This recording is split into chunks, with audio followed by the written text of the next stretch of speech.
Hello दोस्तों, नमस्कार। आप सभी का स्वागत है डीआर के टीवी पर। मैं हूं आपका दोस्त डॉक्टर कन्हैया, बीकानेर, राजस्थान से। दोस्तों, बहुत सारे लोग ये प्रश्न पूछते हैं कि सर, एंजाइटी के अंदर या फिर मानसिक परेशानी के अंदर जो मेडिसिन यूज करते हैं, क्या इन मेडिसिन की आदत पड़ जाती है? तो दोस्तों, इस प्रश्न का जो उत्तर है, उसे समझने के लिए, उसे जानने के लिए हमें बेसिकली ये बहुत अच्छे समझना पड़ेगा कि हम मेडिसिन शुरू क्यों करते हैं। अगर हम शुरू करने के पीछे के विज्ञान को अगर हम बहुत अच्छे समझ पाए तो हमें हमारे पहले प्रश्न का उत्तर मिल जाएगा। तो हम शुरू क्यों करते हैं, इसकी आदत पड़ जाती है, इसी के ऊपर पूरे जो वैज्ञानिक तथ्य मैं आप लोगों के साथ में शेयर कर रहा हूं, इसको बहुत अच्छे समझना, बहुत अच्छे से अंडरस्टैंड करना। सबसे पहले तो हम ये समझने का प्रयास करते हैं कि हमें दवा की जरूरत क्यों पड़ जाती है। इसको हम बहुत अच्छे समझ लेते हैं। दोस्तों, जो एंजाइटी है या जो मानसिक परेशानी है, बेसिकली इसके तीन हिस्से होते हैं। सबसे पहला हिस्सा तो वो क्या है कि हमारे दिमाग के अंदर ऑटोमेटिक नेगेटिव थॉट्स आते हैं। अब ये जो ऑटोमेटिक जो नेगेटिव थॉट्स आते हैं, यहां पर कई बार लोग मुझे कह देते हैं कि सर, हमारे अंदर क्या नेगेटिव थॉट्स नहीं आते, लेकिन थॉट्स आते रहते हैं। कोई भी दोस्तों हमारे अंदर ऐसा थॉट जो वर्तमान से रिलेटेड नहीं, इस चीज को बहुत अच्छे समझना कि हम कब किसी थॉट को नेगेटिव बोलते हैं और कब किसी थॉट को हम पॉजिटिव बोलते हैं। जो हमारी प्रेजेंट रियलिटी है,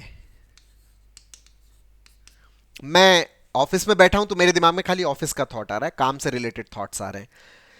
घर पे बैठा हूं तो फैमिली से रिलेटेड थॉट्स आ रहे हैं। सड़क पे चल रहा हूं तो सड़क से रिलेटेड थॉट्स आ रहे हैं। गाड़ी चलाने से रिलेटेड थॉट्स आ रहे हैं। चलने से रिलेटेड थॉट्स आ रहे हैं। अपने दोस्तों के बीच में हूं तो दोस्तों के साथ में बातचीत के थॉट्स आ रहे हैं। उस बातचीत के अंदर इन्वॉल्वमेंट के थॉट आ रहे हैं। अगर जो रियलिटी है, जो हमारा प्रेजेंट है, जो हमारा वर्तमान है, उससे रिलेटेड अगर हमारे अंदर थॉट्स आ रहे हैं तो ये हमारे पॉजिटिव थॉट्स हैं। लेकिन अगर हमारे अंदर हमारी जो प्रेजेंट रियलिटी है उससे रिलेटेड थॉट्स नहीं आते, कोई पास्ट का थॉट आ रहा है, कोई फ्यूचर का थॉट आ रहा है, उस मोमेंट पे जो हमें चाहिए वैसा थॉट अगर नहीं आ रहा, तो ये क्या होता है? नेगेटिव होता है। हमारी रियलिटी के अकॉर्डिंग थॉट ना आना, वो क्या होता है? नेगेटिव होता है। अब इससे क्या प्रॉब्लम क्रिएट होती है भाई? जिस भी तरह का थॉट आता है, मतलब हमारी कॉन्शियस वहां पर स्टक हुई हुई होती है। अगर पास्ट का थॉट आ रहा है तो मैं पास्ट में स्टक हूं, अगर फ्यूचर का थॉट आ रहा है तो मैं फ्यूचर में स्टक हूं। उसकी वजह से मेरी जो कॉन्शियस है वो प्रेजेंट के लिए उपलब्ध नहीं है, तो फिर मैं अपने वर्तमान के साथ में कनेक्टेड फील नहीं कर पाता। और वर्तमान के साथ में जब कनेक्टेड फील नहीं कर पाता तो मुझे मजा नहीं आता। और मजा नहीं आता, अब दिमाग को एनी टाइम क्या चाहिए? मजा चाहिए। दिमाग को अपने प्रेजेंट के साथ में कनेक्शन चाहिए। तो मेरा मन बार बार प्रेजेंट से जुड़ने का प्रयास करता है, लेकिन मेरी कॉन्शियस पास्ट में और फ्यूचर में है, या जो भी मेरे अंदर नेगेटिव चल रहा है उसके अंदर मेरी कॉन्शियस अटकी हुई पड़ी है। अब दिमाग बार बार जुड़ने का प्रयास कर रहा है। अब जुड़ने के अलग अलग तरीके जितने भी इस्तेमाल करता है, उसकी वजह से हमारे दिमाग के अंदर क्या शुरू हो जाती है? ओवर थिंकिंग शुरू हो जाती है। और यही जो ओवर थिंकिंग है, वो ओवर थिंकिंग हमारे अंदर एक ऑक्सीडेटिव स्ट्रेस क्रिएट करती है, जिसकी वजह से हमारे दिमाग के अंदर फ्री रेडिकल्स का लेवल बढ़ता है, जिसकी वजह से न्यूरॉन्स की इन्फ्लामेशन होती है, जिसकी वजह से हमारे ब्रेन की परफॉर्मेंस को, जो ऑप्टिमम परफॉर्मेंस है, उसको मेंटेन करने के लिए जो न्यूरोट्रांसमीटर्स होते हैं, बेसिकली जैसे डोपामिन हो गया, सीरोटोनिन हो गया, नोरेपिनेफ्रिन हो गया, एसिटाइलकोलिन हो गया, ये बहुत सारे न्यूरोट्रांसमीटर्स होते हैं जो मिलकर क्या करते हैं? हमारे ब्रेन की न्यूरोकेमिस्ट्री को ऑप्टिमम रखता है, जिससे हमारे ब्रेन के जो न्यूरॉन्स है वो ऑप्टिमम ही फंक्शन करते हैं। जो हमारे सोचने समझने का जो कार्य है, जो किसी चीज के ऊपर फोकस रखने का कार्य है, याददाश्त का कार्य है, जो स्टोर्ड इंफॉर्मेशन है, उस स्टोर्ड इंफॉर्मेशन को यूटिलाइज करने का कार्य है, अच्छा फील करने का कार्य है, खुशी महसूस करने का कार्य है, जो मोमेंट है उसके साथ में कनेक्ट होने का कार्य, ये सारी की सारी चीजें किसके ऊपर निर्भर करती है? हमारे ब्रेन्स के अंदर जो उपलब्ध जो न्यूरोट्रांसमीटर्स हैं, उन न्यूरोट्रांसमीटर के ऑप्टिमम लेवल पर निर्भर करती है, जिससे हमारे न्यूरॉन्स है वो ऑप्टिमम फंक्शन करते हैं। लेकिन जब हमारा ब्रेन नेगेटिव थिंकिंग में होता है तो हमारे अंदर जो ओवर थिंकिंग होती है, ऑक्सीडेटिव स्ट्रेस होता है, जिसकी वजह से ब्रेन की जो न्यूरोकेमिस्ट्री है उसके अंदर गड़बड़ पैदा होता है। उसकी वजह से हमारे दिमाग के अंदर क्या हो जाता है? जो केमिकल है उनकी इम्बैलेंसिंग हो जाती है। इनका जो लेवल है वो लेवल गड़बड़ हो जाता है, असामान्य लेवल हो जाता है। अब लेवल असामान्य हो गया, जो ऑप्टिमम था वो ऑप्टिमम लेवल नहीं रहा, तो उस असामान्य लेवल की वजह से हमारे अंदर क्या होते हैं? सिम्टम्स पैदा होते हैं। अब सिम्टम्स के अंदर जैसे बहुत ज्यादा घबराहट, बेचैनी हमें फील होना, चिड़चिड़ापन सा महसूस होना, अच्छा महसूस नहीं कर पाना, लोगों के साथ में कनेक्टेड फील नहीं कर पाना, जो खुशी महसूस होनी चाहिए थी किसी मोमेंट पर वो खुशी महसूस नहीं हो पाना, या फिर दिमाग के अंदर कंटिन्यूसली एक के बाद एक लगातार थॉट्स की चेन शुरू हो जाना। फिजिकल सिम्टम्स भी बहुत सारे क्रिएट होते हैं, जैसे सिर दर्द होना या सिर का भारी रहना, सिर के अंदर जकड़न सी होना, या फिर चक्कर जैसा महसूस होना, आंखों के अंदर प्रेशर सा फील होना, कानों के अंदर प्रेशर फील होना, सांस खींच खींच कर लेना, मुंह खोलकर सांस लेना, या फिर बहुत ज़्यादा लार बनना, मुंह का सूखना। इसके अलावा जैसे चेस्ट के अंदर हैवीनेस है या चेस्ट के अंदर टाइटनेस फील होना, या बीपी बढ़ना, धड़कन बढ़ना, पेट के बहुत सारे सिम्टम्स फील होते हैं, हाथों पाँव में कंपन सी महसूस होना, आईबीएस लाइक सिम्टम्स वो भी इसी के ही पार्ट हैं। बहुत सारे जो फिजिकल सिम्टम्स हमारे अंदर क्रिएट होते हैं। इसके अलावा बिहेवियरल सिम्टम्स क्रिएट होते हैं कि फिर हम अपनी सराउंडिंग के साथ में कनेक्टेड फील नहीं कर पाते, जो मजा है, जो मस्ती है, जो आनंद है, वो हम महसूस नहीं कर पाते क्योंकि कॉन्शियस हमारी स्टक हो रखी है। अब ये जो सिम्टम्स दोस्तों हमारे अंदर क्रिएट होते हैं ना, इन सिम्टम्स की वजह से हमारी पर्सनल लाइफ हैम्पर होती है, इसकी वजह से हमारा जो सोशल लाइफ हैम्पर होती है, इसकी वजह से हमारा जो ऑक्यूपेशन हैम्पर होता है। ये हैम्पर होता है, इसलिए हम इसको क्या बोलते हैं, मानसिक परेशानी बोलते हैं। अब ये जो मानसिक परेशानी है, इससे हम जब बाहर निकलने के लिए हम जब ट्रीटमेंट यूज करते हैं, तो ये जो केमिकल इम्बैलेंसिंग है, जो रसायन में जो असामान्यता पैदा हुई है, ब्रेन की जो न्यूरोकेमिस्ट्री के अंदर जो गड़बड़ हुआ है, इस असामान्यता को सामान्य करने के लिए अब हमें किसकी जरूरत पड़ती है, केमिकल्स की ही जरूरत पड़ती है। और ये जो केमिकल्स होते हैं, जो एक्सटर्नली हम इन फॉर्म ऑफ मेडिसिन, दवाओं के रूप में जो हम यूज करते हैं, अब दवाओं के रूप में जब ये केमिकल्स यूज करते हैं, ये केमिकल्स क्या करते हैं, हमारी इस केमिकल इम्बैलेंसिंग को बैलेंस कर देते हैं, संतुलित कर देते हैं। और इनके संतुलन से जैसे केमिकल का लेवल ऑप्टिमम होता है, तो हमारे अंदर जो सिम्टम्स है वो सिम्टम्स गायब होने लगते हैं, हमारे अंदर राहत मिलने लगती है, हमारा दिमाग प्रॉपर काम करने लगता है, हम अच्छा महसूस करने लग जाते हैं, बढ़िया महसूस करने लग जाते हैं। तो अब हमने दवाओं को यूज किया, केमिकल्स को यूज किया, ताकि हम हमारी केमिकल इम्बैलेंसिंग को सही कर पाए। अब हमारी केमिकल इम्बैलेंसिंग ठीक हुई तो हम सिम्टम्स में हमें राहत मिल गई, हमें अच्छा फील होने लग गया। अब अच्छा फील होने लग गया तो अब क्या है कि जब व्यक्ति को अच्छा फील होने लग जाता है, तो फिर वो यूं सोचता है कि भैया अब मैं दवा क्यों लूं। तो अब वो अपने स्तर पर ही क्या करता है कि दवा को हटाने की कोशिश करता है, दवा को बंद करने की कोशिश करता है, कि वो देखता है कि चलो एक दिन दवा के बगैर रह के देखते हैं, 5 दिन दवा के बगैर रह के देखते हैं, 3 दिन दवा के बगैर रह के देखते हैं। यही सबसे बड़ी मिस्टेक हो जाती है।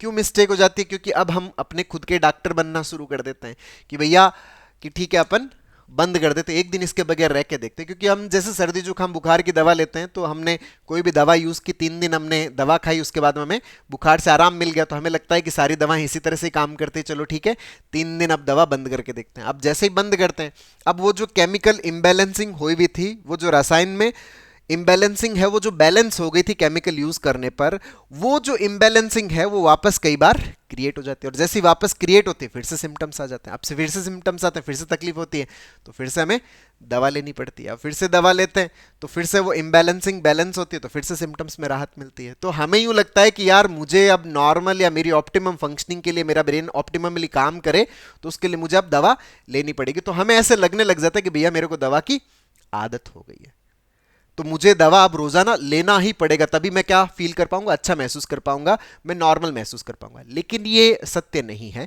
दोस्तों। ये जो दवाएं हैं, ये दवाएं बंद भी हो जाती है, कम भी हो जाती है, हम इससे फ्री भी हो जाते हैं। ये सारा का सारा प्रोसेस करने के लिए हमें किसकी जरूरत पड़ती है? डॉक्टर के सलाह की जरूरत पड़ती है, चिकित्सक के सलाह की जरूरत पड़ती है, साइकेट्रिस्ट के ओपिनियन की जरूरत पड़ती है, उनसे परामर्श की जरूरत पड़ती है। तो वो हमें किस तरह से हेल्प करता है, इस चीज को बहुत अच्छे समझ लेना कि हमने मेडिसिन या केमिकल्स को क्यों यूज किया था। जो हमारे अंदर केमिकल इम्बैलेंसिंग हो रखी थी, उस केमिकल इम्बैलेंसिंग को बैलेंस करने के लिए हमने यूज किया था। यहां पर एक जो बहुत बड़ी जो मिस्टेक इसके साथ में और हम कर रहे हैं, उसको बहुत अच्छे समझ लेना कि हम अभी तक उस प्रॉब्लम को सॉल्व नहीं कर पाए हैं जिसकी वजह से केमिकल इम्बैलेंसिंग हुई है। भाई आपको उस कारण को भी तो खत्म करना पड़ेगा ना, जिसकी वजह से आपके अंदर दवा की जरूरत पड़ी है। अगर मैं उस कारण को खत्म नहीं कर रहा, वो कारण अगर एज इट इज पड़ा है और मैं खाली मेरे रसायन का बदलाव है उसको मैं सही कर रहा हूं, ठीक है मुझे सिम्टम से राहत मिल गई, लेकिन उस कारण को नहीं खत्म कर रहा, जो इसका रूट मैकेनिज्म, जो इसका जड़ है, जिसकी वजह से मेरे अंदर रसायन में बदलाव आ रहा है, अगर वो कारण वैसा का वैसा पड़ा है तो जैसे ही आप दवा को हटाओगे फिर से इम्बैलेंसिंग हो जाएगी और आपके अंदर सिम्टम्स पैदा हो जाएंगे। आप सिम्टम्स पैदा हो जाएंगे तो आपको फिर से दवा लेनी पड़ेगी। अब फिर से दवा लेनी पड़ेगी तो आपको लगेगा कि यार मैं तो दवा छोड़ते मेरे को सिम्टम्स आ गए, तो दवा छोड़ते सिम्टम्स आ गए, इसका मतलब मैं तो दवा का आदी हो गया। नहीं, ऐसा नहीं है, समझना इस चीज को। आदत तब पड़ती है जब आप कारण को खत्म नहीं करते। भाई मान लीजिए कि मैं कोर्ट के लॉ नहीं जानता, तो कोर्ट के नियम कानून, मुझे लॉ की अगर जानकारी नहीं है तो मुझे बीच में एक पर्सन चाहिए जो लॉ को जानता है। लेकिन मैं अगर लॉ को अंडरस्टैंड कर लेता हूं, मैं अगर किसी काम को समझ लेता हूं, सीख लेता हूं, तो मुझे बीच वाले की जरूरत नहीं है। अगर मैंने नहीं सीखा समझा तो मुझे बीच वाले की हमेशा जरूरत पड़ेगी। इसका मतलब क्या है, बीच वाले की मुझे आदत पड़ेगी। जिस चीज को आप नहीं जानते तो उस काम को करवाने के लिए आप किसी दूसरे को हायर करते हो, तो फिर आपको उसकी आदत पड़ जाती है। लेकिन अगर आप उस काम को खुद सीख जाए, अंडरस्टैंड कर जाए, आपकी समझ के अंदर गहराई से वो काम आपके अंदर इंस्टॉल हो जाए, तो फिर आपको किसी बिचौलिए की आदत की जरूरत नहीं है। वही सेम चीज यहां पे है। अगर आपने केमिकल जो बाहर से लिया है, जो दवा आपने बाहर से ली है, उस बाहर से लिए गया जो कारण है, उस कारण को अगर सही कर दो कि मुझे ये लेना ही ना पड़े। वो कारण क्या था? केमिकल इंबैलेंसिंग थी। और ये केमिकल इंबैलेंसिंग क्यों हुई थी, हमें इस प्रश्न को थोड़ा समझना पड़ेगा। क्यों हुई? क्योंकि फ्री रेडिकल्स का लेवल बढ़ गया था, न्यूरॉन्स की इन्फ्लामेशन हो गई थी। तो फ्री रेडिकल्स का लेवल क्यों बढ़ा? क्योंकि दिमाग ऑक्सीडेटिव स्ट्रेस में चला गया। ऑक्सीडेटिव स्ट्रेस में क्यों गया? क्योंकि मेरे अंदर ओवर थिंकिंग चल रही थी। ओवर थिंकिंग क्यों चल रही थी? क्योंकि मेरे अंदर ऑटोमेटिक नेगेटिव थॉट्स आ रहे थे। ऑटोमेटिक नेगेटिव थॉट्स क्यों आ रहे थे? क्योंकि मेरे अंदर नेगेटिव पैटर्न्स बने हुए। और जब तक ये नेगेटिव पैटर्न्स मेरे भीतर रहेंगे तो ऑटोमेटिक थॉट आएगा, तो ये केमिकल इंबैलेंसिंग वाला पार्ट चलता रहता है। इसी कारण से हमारे अंदर वो केमिकल इंबैलेंसिंग लगातार हो रही है, जिसको हम बाहर से क्या कर रहे हैं, बैलेंस करने का प्रयास कर रहे हैं। तो जब तक केमिकल इंबैलेंसिंग हमारे भीतर से बैलेंस होना शुरू नहीं हो जाती, समझ लेना इस चीज को, जब तक भीतर से बैलेंस होना शुरू नहीं हो जाती तब तक हमें मेडिकेशंस की जरूरत पड़ सकती है। अच्छा, भीतर से बैलेंस करने वाला पार्ट कैसे आएगा? भीतर से बैलेंस करने का मतलब है कि जो हमारे नेगेटिव पैटर्न्स बने हुए हैं, उन पैटर्न्स को करेक्ट करना। पैटर्न्स को करेक्ट करने के लिए हमारे दिमाग के अंदर जो थॉट्स चलते हैं, जो भी हमारे दिमाग के अंदर विचार चलते हैं, हम बेसिकली क्या है कि अपने इमेजिनेशंस को अपनी रियलिटी मान रहे होते हैं और हम ये समझ नहीं पा रहे होते। इसीलिए हमें हमारे थॉट्स को क्या करना पड़ता है, करेक्ट करना पड़ता है। कॉग्निटिव बिहेवियरल थेरेपी, सीबीटी की प्रैक्टिस करनी पड़ती है, जिसके अंदर कॉग्निशंस और आपके बिहेवियर एक्शंस के ऊपर पूरा वर्कअप होता है। तो धीरे धीरे हम हमारे पैटर्न्स को नेगेटिव से पॉजिटिव करते हैं। तो जब आपके पैटर्न्स नेगेटिव से पॉजिटिव होते हैं तो हमारा जो थॉट प्रोसेस वो भी नेगेटिव से पॉजिटिव होता है। तो दिमाग ओवरथिंकिंग में नहीं जाता, तो दिमाग ऑक्सीडेटिव स्ट्रेस में नहीं जाता, तो हमारे अंदर फ्री रेडिकल्स का लेवल नहीं बढ़ता, तो हमारे अंदर न्यूरॉन्स की इन्फ्लामेशंस नहीं होती। और जब न्यूरॉन्स की इन्फ्लामेशंस नहीं होती तो केमिकल भीतर से बैलेंस होने लग जाता है। और जब रसायन भीतर से बैलेंस होने लग जाए तो फिर हम बाहर के रसायन की जरूरत नहीं पड़ती, हमें दवा की जरूरत नहीं पड़ती। तो धीरे धीरे हम मेडिकेशंस को क्या करते हैं, हटा देते हैं। यहां पर एक चीज और ध्यान रखना कि डॉक्टर से पूछ के ही हमें सब चीजें करनी है, बिना डॉक्टर की सलाह के नहीं करना है। और करना भी कैसे है, एक साथ बंद नहीं करना। क्योंकि मान लीजिए कि आप छत पे चढ़े हुए और छत से सीधा नीचे कूदोगे तो हाथ पांव टूटते हैं। इसीलिए जो साइकेट्रिस्ट है वो क्या करता है, दवा को धीरे धीरे कम करता है। जैसे अपन छत से सीधा नीचे उतरते हैं, सीढ़ियों से नीचे उतरते हैं, तो छोटी छोटी छलांगे वो हमारा शरीर झेलने के लायक है। तो धीरे धीरे धीरे स्टेप बाय स्टेप हमें क्या करना होता है, इसको टेपर डाउन करना होता है, ना कि सीधा बंद करना होता है। और बंद करने से पहले जो इसकी रूट मैकेनिज्म है, जो न्यूरल पैटर्न्स है, उन पैटर्न्स को भी हमें पूरी तरह से क्या करना होता है, सही करना होता है। सीबीटी का कंटिन्यूसली लंबा अभ्यास जब करते हैं, हमारा जो कॉग्निशन, हमारा जो परसेप्शन वो जब चेंज होता है तो केमिकल इंबैलेंसिंग भीतर से इंबैलेंस होने लग जाता है। और जब भीतर से बैलेंस होने लग जाए तो हमें बाहर से कुछ बैलेंस करने की जरूरत नहीं पड़ती। तो हम मेडिसिन से धीरे धीरे किनारा भी कर सकते हैं और हमें आदत भी नहीं पड़ती।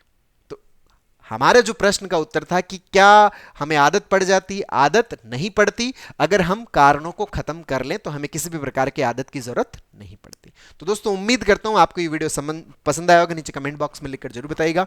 और अब तक यदि आपने मेरे यूट्यूब चैनल DRKTV को सब्सक्राइब नहीं किया तो प्लीज उसे सब्सक्राइब करें, ताकि मेरे नए वीडियो का नोटिफिकेशन आप तक सबसे पहले पहुंचे। दोस्तों, हम लोगों ने जो एंजाइटी है, जो पैनिक है, जो ओवर थिंकिंग है, जो नेगेटिव थिंकिंग है, जो डिप्रेशन है, जो OCD है, इन सबको हम पूरी तरह से खत्म करने में कैसे CBT को यूज कर सकते हैं, कैसे हम इन चीजों से बाहर निकल सकते हैं, इसके ऊपर एक स्टेप बाय स्टेप लर्निंग का एक CBT का वर्कशॉप लॉन्च किया, जिसका लिंक नीचे डिस्क्रिप्शन में, जिसको आप अपने अंदर इंस्टॉल करके अपनी साइकोलॉजिकल प्रॉब्लम्स को खत्म करने में बहुत अच्छे से मदद ले सकते हैं। बहुत बहुत धन्यवाद दोस्तों। जय हिंद, जय